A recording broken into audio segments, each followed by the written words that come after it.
السلام علیکم ورحمۃ اللہ وبرکاتہ۔ الحمد للہ نحمدہ ونستعینہ ونستغفرہ ونؤمن بہ ونتوکل علیہ ونعوذ باللہ من شرور انفسنا ومن سیئات اعمالنا من يهده الله فلا مضل له ومن يضلله فلا هادي له فأعوذ بالله من الشيطان الرجيم بسم الله الرحمن الرحيم والفجر وليال عشر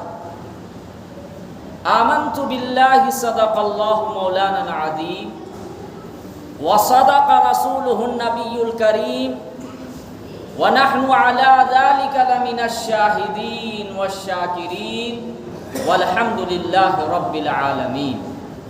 تمام حضرات ادب سے ایک مرتبہ درود شریف پڑھ لیجئے۔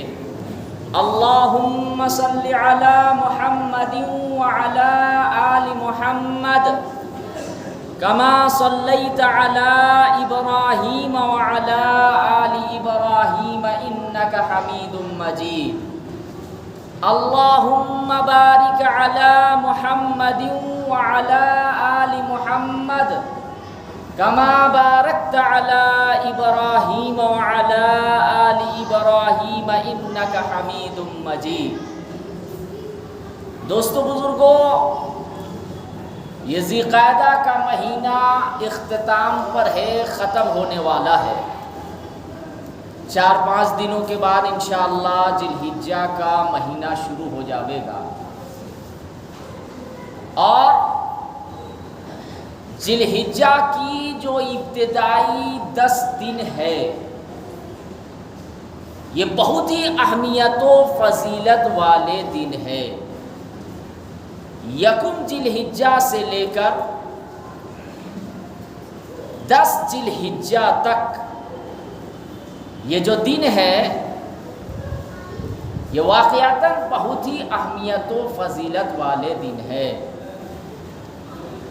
سورہ فجر میں جو ابتدائی 10 راتوں کی قسم اللہ تبارک و تعالیٰ نے فرمائی ہے، اس میں اکثر مفسرین کرام کی رائے یہ ہے کہ 10 راتوں سے مراد ذی الحجہ کی ابتدائی 10 دن مراد ہے۔ والفجر، صبح کی قسم کھا کر پھر 10 راتوں کی قسم اللہ تبارک و تعالیٰ نے فرمائی ہے، اس میں ابتدائی ذی الحجہ کی قسم فرمائی ہے۔ اور اگر آپ غور کریں تو ذی الحجہ کی ابتدائی 10 دن اس لیے بھی فضیلت ہے کہ قربانی کا دن جو کہ مخصوص ہے 3 دن، اسی طریقے سے ایک بہت بڑی عبادت جس کو ہم اور آپ حج کے نام سے جانتے ہیں، جو اسلام کا رکن ہے، یہ بھی ذی الحجہ کے ابتدائی 10 دنوں میں یہ عبادت انجام دی جاتی ہے۔ اور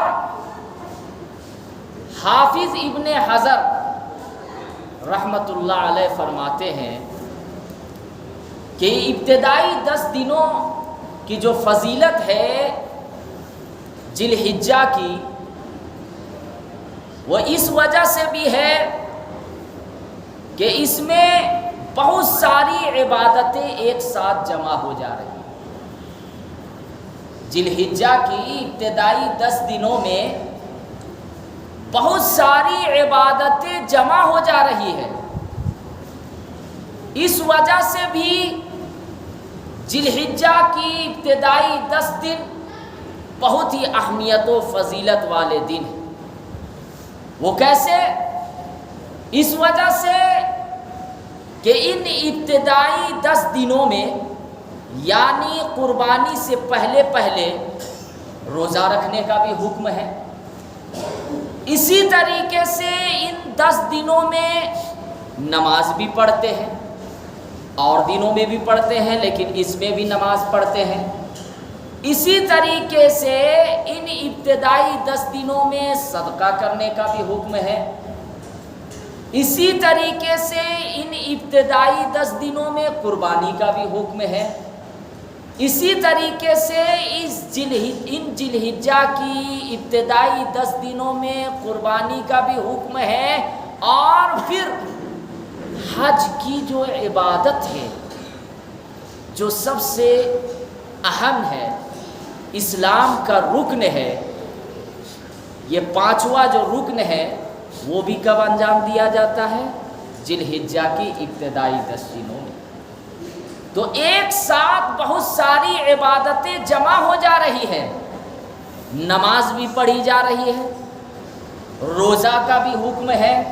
اب آپ کہیں گے کہ ابتدائی 10 دنوں میں روزہ کا کیسے حکم ہے؟ تو نفلی روزہ رکھنے کا اللہ کے نبی صلی اللہ علیہ وسلم نے ذی الحجہ میں حکم دیا ہے، اور اللہ کے نبی صلی اللہ علیہ وسلم روزہ رکھا بھی کرتے تھے۔ ایک تو روزہ رکھنے کا حکم ہے بقرعید سے 1 روز پہلے، جس کو 9 ذی الحجہ یعنی یوم عرفہ کہہ سکتے ہیں۔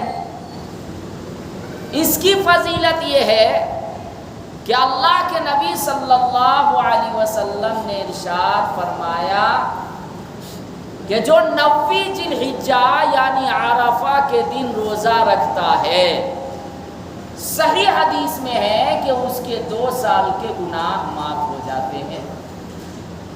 1 سال پچھلے گناہ معاف ہو جاتے ہیں، اور 1 سال اگلے سال کے گناہ معاف ہو جاتے ہیں۔ یہ صحیح حدیث سے ثابت ہے۔ اسی طریقے سے آپ 1 ذی الحجہ سے لے کر 9 ذی الحجہ تک بھی کسی دن روزہ رکھ سکتے ہیں۔ اس کے بارے میں مشکات شریف کی حدیث میں ہے کہ اگر قربانی سے پہلے پہلے یعنی 9 ذی الحجہ تک جو روزہ رکھتے ہیں، تو 1 دن اگر کوئی روزہ رکھا تو 1 سال کا گناہ معاف ہو جاتا ہے۔ کتنے سال کا؟ 1 سال کے گناہ معاف ہو جاتے ہیں۔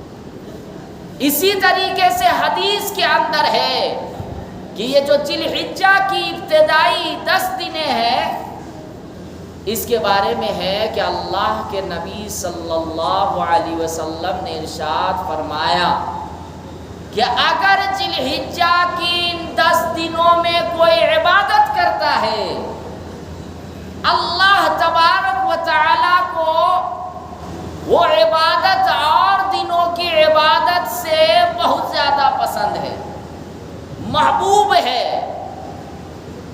صحابہ کرام نے تعجب سے پوچھا کہ اللہ کے نبی صلی اللہ علیہ وسلم، اللہ تعالیٰ کو ذی الحجہ کی ان 10 دنوں میں اتنی عبادت پسند ہے کہ اور دنوں میں اور عبادت پسند نہیں؟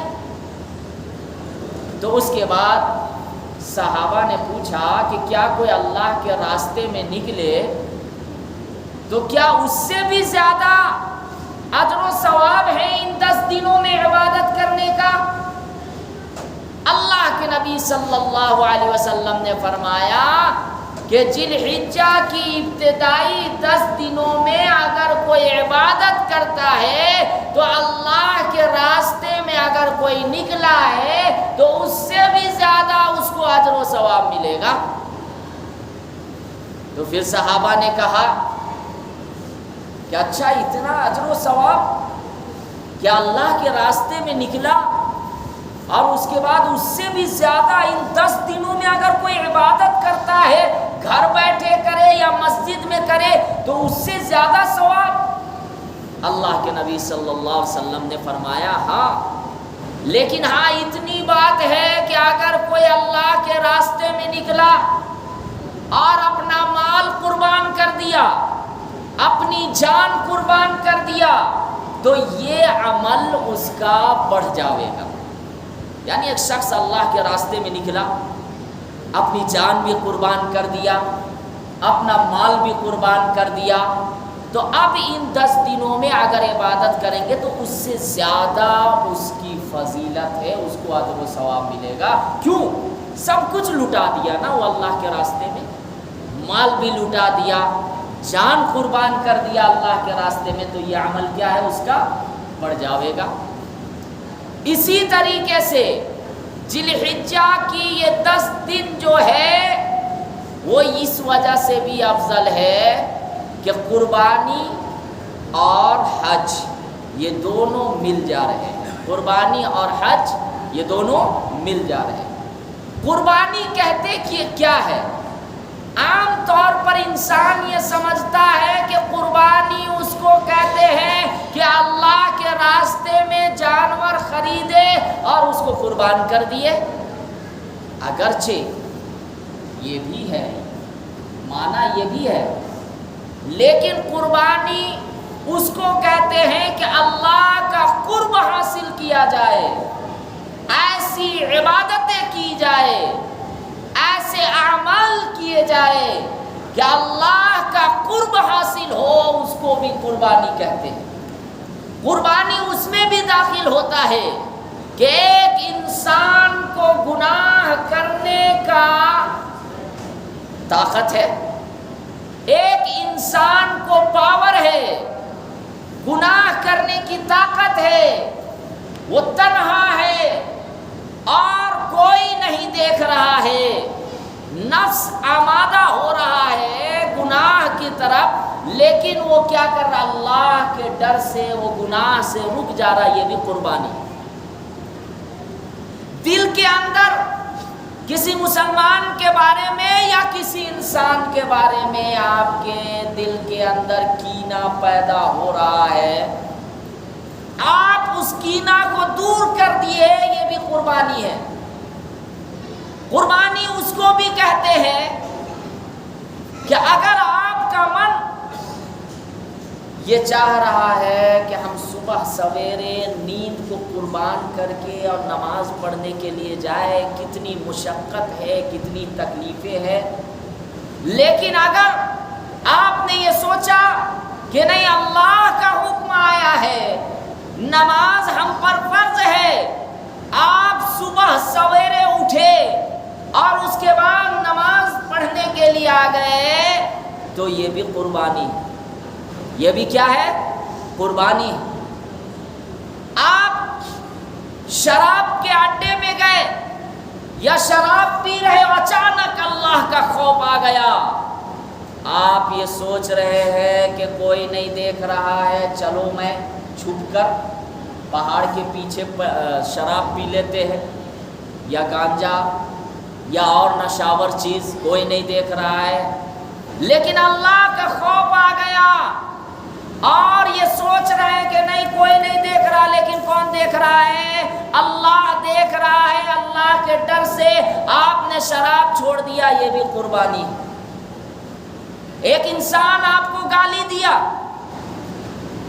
آپ غصے میں آ گئے کہ مجھے گالی دیا، اتنی ہمت، آپ کو بھی من کر رہا ہے کہ میں پلٹ کر اسے گالی دوں، آپ کو من کر رہا ہے کہ میں اس کو پکڑ کے 2-4 ہاتھ لگا دوں، لیکن آپ یہ سوچ کر اسے معاف کر دیے کہ گالی تو میرے نبی صلی اللہ علیہ وسلم کو بھی دی گئی، لیکن اللہ کے نبی صلی اللہ علیہ وسلم نے کبھی پلٹ کر کسی کو گالی نہیں دی۔ اللہ کے نبی صلی اللہ علیہ وسلم نے کبھی بھی اپنی ذات کے لیے، اپنے فائدے کے لیے کسی کو نہیں مارا۔ آپ یہ سوچ کر اس شخص کو جس نے آپ کو گالی دی ہے، جس نے آپ کو مارا، آپ اسے معاف کر دیے، حالانکہ آپ کے اندر طاقت ہے، آپ کے اندر پاور ہے، لیکن آپ نے اس کو گالی نہیں دی، یہ بھی قربانی ہے۔ یہ بھی کیا ہے؟ قربانی ہے۔ بھائی یہ نفس کی قربانی ہے۔ آپ کے اندر طاقت ہے، قوت ہے گالی دینے کی، لیکن آپ برداشت کیے اور آپ نے اجر و ثواب اپنے اوپر لے لیے، اور یہ سوچ رہے ہیں کہ نہیں اللہ کے نبی صلی اللہ علیہ وسلم نے جب گالی کو برداشت کی تو ہم کیوں نہیں کریں گے؟ یہ بھی قربانی میں داخل ہے۔ لیکن عام طور پر جو بقرعید کے دن قربانی کرتے ہیں، یہ قربانی کیا ہے کہ مخصوص قسم کے جو جانور ہیں، حلال جانور اللہ کے راستے میں قربان کرنا، اصل یہی ہے، لیکن قربانی کے مفہوم بڑے ہیں، اس کے معنی بہت دور تک جاتے ہیں۔ اب ایک بات یاد رکھیے گا کہ ذی الحجہ میں ایک تو روزہ رکھنے کا حکم دیا گیا۔ روزہ آپ 9 ذی الحجہ سے پہلے رکھ سکتے ہیں، لیکن کوشش کریں کہ 9 ذی الحجہ یعنی بقرعید سے ایک روز پہلے روزہ رکھے تو 2 سال کے گناہ آپ کے معاف ہو جائیں گے۔ اسی طریقے سے ذی الحجہ میں حکم ہے کہ تکبیرات زیادہ سے زیادہ پڑھیے۔ ایک تو تکبیرات تشریق جو 5 دن پڑھے جاتے ہیں، 9 ذی الحجہ سے لے کر 13 ذی الحجہ کے غروب آفتاب تک، یہ تو واجب ہے مردوں پر بھی عورتوں پر بھی۔ لیکن ایک تکبیرات ہے جو سنت ہے، آپ پڑھتے رہیے، 1 ذی الحجہ سے لے کر 13 تک پڑھتے رہیے، چلتے پھرتے پڑھیے، گھروں میں ہیں تو گھروں میں پڑھیے، بازاروں میں جا رہے ہیں تو بازاروں میں جائیے۔ تو تکبیرات کیا ہے؟ اللہ اکبر اللہ اکبر، لا الہ الا اللہ واللہ اکبر اللہ اکبر وللہ الحمد، اس کو کثرت کے ساتھ پڑھتے رہنا چاہیے۔ ذی الحجہ میں 10 دنوں میں آپ کوشش کریں کہ اللہ کی عبادت کرنے کا، دیکھیے اللہ بہانہ ڈھونڈتا ہے۔ ہم لوگ پورے سال من مرضی زندگی گزارتے ہیں، لیکن اللہ ہمارے دلوں کے حال کو جانتا ہے۔ وہ جانتا ہے کہ یہ میرا بندہ اس طریقے سے اعمال نہیں کر پائے گا، اس طریقے سے عبادتیں نہیں کر پائے گا، اس طریقے سے نمازیں نہیں پڑھ پائے گا، اس طریقے سے قرآن کی تلاوت نہیں کر پائے گا۔ تو اللہ نے ہمیں کچھ ایسی راتیں عنایت فرمائی ہے، اللہ نے ہمیں کچھ ایسے مہینے عنایت فرمائے ہیں، اللہ نے ہمیں کچھ ایسے دن عنایت فرمائے ہیں کہ ٹھیک ہے سستی ہو گئی، کاہلی ہو گئی، گھر کی وجہ سے، بال بچوں کی وجہ سے، یا اور کوئی ضروریات کی وجہ سے، تو چلو کچھ تمہیں دن دے دیتے ہیں، جیسے کہ یہ ذی الحجہ کے ابتدائی 10 دن ہیں، اس میں اور دنوں کے مقابلے میں عبادت میں اضافہ کر دیجئے۔ اگر آپ قرآن کی تلاوت ابھی نہیں کر رہے تھے تو کوشش کیجئے کہ چلیے بھائی 1 تاریخ سے لے کر 10 تاریخ تک ہم قرآن کی تلاوت کریں۔ اگر آپ نماز، حالانکہ نماز تو پورے سال فرض ہے، اس میں کوئی رعایت والی بات نہیں ہے، کہیں بھی آپ رہیے، کوئی ضروری نہیں ہے مسجد حرا میں نماز پڑھنے کا، جہاں پہ وقت ہو جاوے، اور یہ سمجھے کہ یہ فرض ہے جس طریقے سے کھانا کھانا ضروری ہے، کوئی ضروری نہیں ہے کہ صرف مسجد ہی میں نماز ہوتی ہے۔ آپ آفس میں چلے گئے، وہاں وقت ہو گیا، پڑھنے کی ہے، جگہ ہے، اجازت ہے، پڑھ لیے۔ آپ گھر میں ہیں، کسی وجہ سے کوئی پریشانی، مثال کے طور پر بہت تیز بارش ہو رہی ہے، بہت سے لوگ سمجھتے ہیں کہ نہیں ایک دم اپنے آپ کو ہلاکت میں ڈال کر اور مسجد جانا ضروری ہے، ایسا نہیں۔ حدیث سے ثابت ہے کہ ایک مرتبہ اللہ کے نبی صلی اللہ علیہ وسلم کے وقت میں بہت تیز بارش ہو رہی تھی، آندھی چل رہی تھی، ہوائیں چل رہی تھی۔ اللہ کے نبی صلی اللہ علیہ وسلم نے ایک صحابی کو حکم دیا کہ تم اعلان کرو کہ لوگ اپنے گھروں میں نماز پڑھیں، ضرورت کے تحت۔ لیکن اس کو یہ مشغلہ نہیں کہ بلا ضرورت ہم گھر میں نماز پڑھ رہے ہیں۔ تو دوسری حدیث یہ بھی ہے کہ جو بلا عذر کے نماز پڑھتے ہیں گھر میں، اگر بچوں اور عورتوں کا خیال نہ ہوتا تو ایسے گھر کو میں آگ لگا دیتا۔ دونوں حدیثیں عذر کے بنا پر گھر میں بھی نماز پڑھ سکتے ہیں، یہاں تک کہ بعض لوگ یہ سمجھتے ہیں کہ نہیں سنتیں آ کر مسجد ہی میں پڑھنی چاہیے، یہ غلط فہمی ہے۔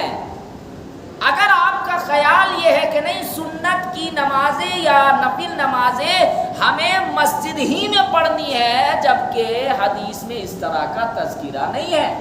آپ احادیث کا مطالعہ کیجئے، بخاری سے لے کر مسلم سیاہ ستہ کی کتابیں، حدیث میں تو یہ تذکرہ ہے کہ گھر کو قبرستان مت بناؤ، گھر کو قبرستان مت بناؤ۔ اس کا مطلب یہ ہے کہ فرض نمازیں آپ مسجد میں پڑھو، اور اگر کوئی آدمی سنت نمازیں یا نفل نمازیں گھر سے پڑھ کے آتا ہے، آپ اس کو نہیں روک سکتے، اس کو یہ نہیں کہہ سکتے ہیں کہ امام صاحب آپ مسجد ہی میں کیوں نہیں نماز پڑھتے ہیں، فلاں حاجی صاحب آپ مسجد ہی میں نماز سنت کیوں نہیں پڑھتے ہیں۔ اگر وہ اپنے روم سے یا گھر سے نماز پڑھ کے آ رہے ہوں، آپ کو معلوم ہے کہ نماز وہ پڑھ کے آتے ہیں، تحقیق ہے، تو آپ اس کو نہیں کہہ سکتے ہیں کہ نہیں مسجد ہی میں نماز پڑھنی چاہیے۔ یہ باتیں میں نے اس لیے عرض کی کہ بہت سے لوگوں کو میں یہ کہتے سنا کہ امام صاحب سنت تو نماز یہاں مسجد ہی میں پڑھنی چاہیے، حالانکہ اس طرح کی بات نہیں ہے۔ اگر کوئی نفل نمازیں یا سنت نمازیں گھر سے پڑھ کے آئے تو اس کو آپ غلط نہیں کہہ سکتے۔ اسی طریقے سے یہ تو خیر مسئلے کی بات تھی، اس لیے میں نے عرض کر دیا، ذی الحجہ میں ایک کام یہ کرے کہ جو لوگ قربانی کر رہے ہیں مالدار حضرات، تو وہ یکم ذی الحجہ سے لے کر جب تک قربانی نہ ہو تب تک اپنے بال کو، اپنے ناخن کو نہ کاٹیں۔ یہ مستحب ہے، فرض واجب نہیں ہے، مستحب ہے۔ جتنے بھی مالدار حضرات قربانی دے رہے ہیں وہ کیا کرے، اپنے بال کو اور ناخن کو، اب چند دنوں میں بھائی چاند نظر آئے گا، تو آپ ابھی بنا لیجئے، پہلے بنا لیجئے، یکم ذی الحجہ سے لے کر جب تک آپ کی قربانی نہ ہو تو آپ اپنے بال کو، اپنے ناخن کو مت کاٹیے، یہ مستحب ہے۔ اور یہ مشابہت، حاجیوں کی مشابہت، اس وجہ سے کہ جتنے بھی حاجی حج کرنے کے لیے گئے ہوئے ہیں اللہ تعالیٰ ان کو قبول فرمائے، ان کو حکم یہ ہے کہ احرام کی حالت میں جب تک آپ ہیں، بھائی 8 ذی الحجہ سے وہ حج کے احرام باندھیں گے، تو 8 ذی الحجہ سے جیسے ہی وہ احرام کی نیت کر کے اور احرام پہن لیے، اب ان کو حکم نہیں ہے کہ آپ سر کا بال نہیں کاٹ سکتے، آپ ناخن نہیں کاٹ سکتے، یہاں تک کہ بدن کے کسی بال کو آپ نہیں چھیڑ سکتے۔ حاجیوں کو یہ حکم ہے کہ آپ خوشبو نہیں استعمال کر سکتے۔ اللہ، اب دیکھیں یہ عجیب عبادت ہے، اور اسی میں تو لطف ہے کہ اللہ نے جو حکم دیا بندہ اس کو کر رہا ہے، سمجھ میں آوے نہ آوے، اسی میں تو مزہ ہے، اسی میں تو مزہ ہے۔ عام دنوں میں کہا گیا خوشبو استعمال کرو، سنت ہے، مسجد میں آ رہے ہو خوشبو استعمال کرو، اللہ کے نبی صلی اللہ علیہ وسلم نے حکم دیا۔ اللہ کے نبی صلی اللہ علیہ وسلم عام دنوں میں کہہ رہے ہیں اچھا کپڑا پہنو، مسجد آؤ، بن سور کر آؤ۔ اللہ کے نبی صلی اللہ علیہ وسلم نے ارشاد فرمایا کہ تم بھائی غسل کرو، میل کچیل دور رکھو، ہاتھوں کو صاف رکھو، صبح سویرے اٹھو، مسواک کرو، ہاتھ دھو، حکم ہے یا نہیں؟ لیکن دیکھیں جب احرام کوئی پہنتا ہے حج کی نیت سے، اب اسے حکم یہ ہے کہ اب آپ ناخن نہیں کاٹ سکتے، بغل کے بال، بدن کے کسی بھی بال کو نہیں آپ اکھاڑ سکتے، بال نہیں کاٹ سکتے، خوشبو استعمال نہیں کر سکتے، سلا ہوا کپڑا نہیں آپ پہن سکتے، جوتا نہیں پہن سکتے، جبکہ عام دنوں میں ہم کتنے ٹھاٹ سے رہتے ہیں، لیکن یہ اللہ نے ہمیں حکم دیا، ہمیں کرنا، ہمیں کیا ہے؟ کرنا ہے۔ اللہ کے نبی صلی اللہ علیہ وسلم نے حکم دیا، کر کے بتایا، ہمیں سمجھ میں آئے نہ آئے ہم یہ کریں گے تو ہمیں اجر و ثواب ملے گا، اور انشاءاللہ جب ہم مر جائیں گے تب یہی اعمال ہمارے کام آئیں، ورنہ تو ہم آئے ہیں خالی ہاتھ، ایک دن چلے جائیں گے، وقتی ضرورت ہے دنیا میں رہتے ہوئے گھر بار کو دیکھنا، بال بچوں کو دیکھنا، یہ منع نہیں، اس میں بھی ثواب ہے۔ اگر کوئی اپنی بیوی کے لیے دوڑ دھوپ کر رہا ہے، حلال طریقے سے وہ پیسہ کمانے کے لیے گرمی میں نکلتا ہے اور اپنی بیوی کے لیے، اپنے بال بچوں کے لیے وہ پیسہ اکٹھا کر کے لاتا ہے، کھلاتا ہے، خدا کی قسم اس کو صدقہ کے برابر ثواب۔ حدیث کے اندر ہے کہ اگر کوئی بیوی کو کھلا رہا ہے حلال طریقے سے، اپنے بال بچوں کے لیے محنت کرتا ہے، چاہے وہ گرمی کی شدت ہو، چاہے وہ بارش ہو رہی ہو، چاہے ٹھنڈ کا موسم ہو، وہ ہر چیز کو قربان کر کے مرد حضرات جو نکلتا ہے اپنی بیوی کے لیے، اپنے بچوں کے لیے، وہ کتنی مشقت کرتا ہے۔ ایک بات میں کہا کرتا ہوں کہ اگر باپ ہے تو یہ بہت بڑی دولت ہے۔ لوگ یہ سمجھتے ہیں کہ نہیں، صرف ماں کا مرتبہ حدیث کے اندر ہے، یہ غلط ہے۔ باپ بھی جنت کا دروازہ ہے۔ اگر باپ ہے تو خدا کی قسم گھر میں ہر چیز کی سہولیات ہے، کھانے کی چیزیں آپ کو مل رہی ہے، کپڑا پہننے کو مل رہا ہے، گاڑیوں میں گھومنے کے لیے مل رہا ہے، طرح طرح کے سامان آپ کو لا کر دے رہے ہیں۔ یہ کبھی نہیں کہتے کہ ہم کتنی مشقت سے لا رہے ہیں، کہاں دھکا مکی کھا کر اور ہم لا رہے ہیں۔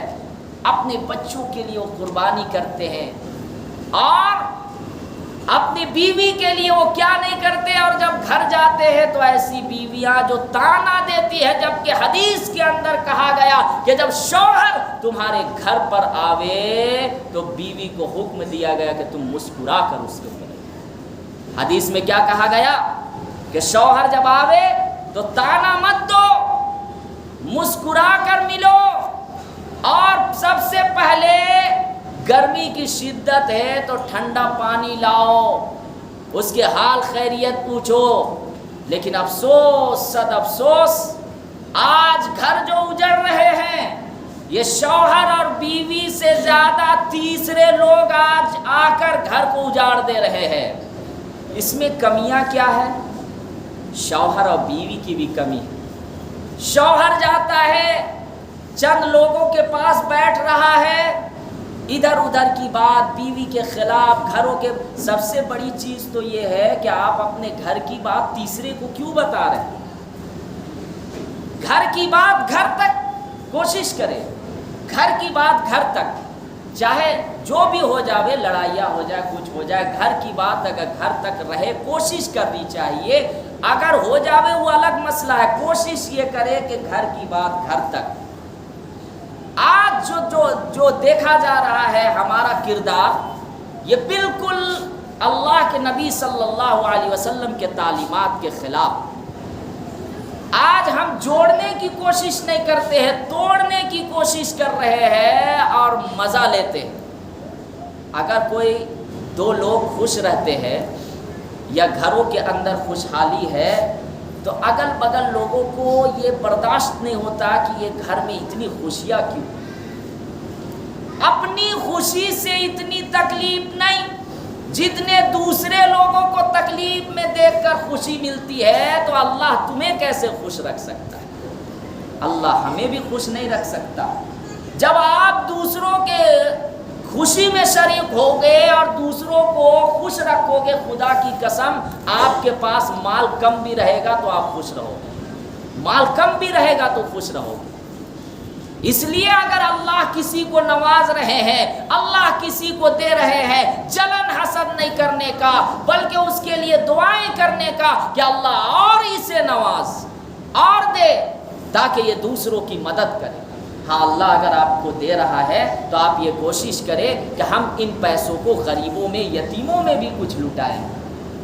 تو یہ کچھ باتیں آ گئی، اس لیے میں نے یہ عرض کیا کہ اکثر شوہر اور بیوی کا یا پھر بھائی بھائی میں جو لڑائیاں ہوتی ہے، یہ تیسرے لوگوں کی وجہ سے بیچ میں آ کر کیا کرتے ہیں؟ لڑائیاں پیدا کرتے ہیں، جبکہ ہمیں حکم یہ ہے، اور اللہ کے نبی صلی اللہ علیہ وسلم بھی ہمیشہ کیا کرتے تھے؟ صلح کرانے کی کوشش کرتے تھے۔ بھائی آپ دیکھیں تو صحیح حدیث کا مطالعہ تو کیجئے. حضرت علی اور حضرت فاطمہ کے درمیان کچھ ایسی باتیں ہو گئی تھی. حضرت علی رضی اللہ تعالیٰ عنہ ناراض ہو کر چلے گئے تھے. تو کیا کیا اللہ کے نبی صلی اللہ علیہ وسلم؟ داماد کو جا کر مارے نہیں، آج تو ایک دم بندوقیں نکال دیتے ہیں. اتنی ہمت کہ میری بیٹی کو یہ کہہ دے، یہ غلط بات ہے. ملانے کی کوشش کرے، لڑانے کی کوشش نہ کرے. اللہ کے نبی صلی اللہ علیہ وسلم حضرت علی رضی اللہ تعالیٰ عنہ کے پاس گئے، ہاتھ پکڑ کر محبت سے لائے اور دونوں کو ملائے. یہ کوشش ہونی چاہیے. تو آپ گھر جوڑنے کی کوشش کریں، توڑنے کی کوشش نہ کریں. اس میں اجر و ثواب بھی ملے گا، آپ بھی خوش رہیں گے. بہرحال ذی الحجہ میں کیا کرنے کا؟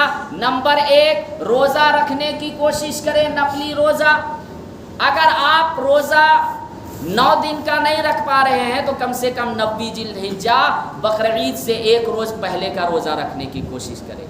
اسی طریقے سے 90 ذی الحجہ میں دوسرا کام کیا کرے کہ جو حضرات قربانی کر رہے ہیں 1 ذی الحجہ سے لے کر جب تک آپ کی قربانی نہ ہو آپ اپنے بال اور ناخن کو نہ کاٹے. یہ فرض واجب نہیں ہے لیکن مستحب ہے، ثواب ملے گا. اسی طریقے سے آپ تیسرا کام یہ کرے ذی الحجہ میں، کیا تیسرا کام؟ تکبیرات پڑھتے رہیے. اللہ اکبر اللہ اکبر، لا الہ الا اللہ واللہ اکبر اللہ اکبر وللہ الحمد. چوتھا یہ کام کرے کہ آپ خوش دلی کے ساتھ قربانی کیجئے، لیکن ہاں ہم بھارت کی سرزمین پر ہے، ایسی چیز نہ کرے کہ قانون کو اپنے ہاتھ میں لے. پاک صاف رہنے کا، پردے کا خیال کرنے کا. یہ انشاءاللہ اور بھی باتیں آئیں گی، اگلے جمعہ میں بیان کروں گا. بقرعید کے بارے میں بہت ساری باتیں ہیں. اللہ تعالیٰ سے دعا فرمائے کہ اللہ تعالیٰ ہم سب کو کہنے سننے سے زیادہ عمل کرنے کی توفیق عطا فرماوے.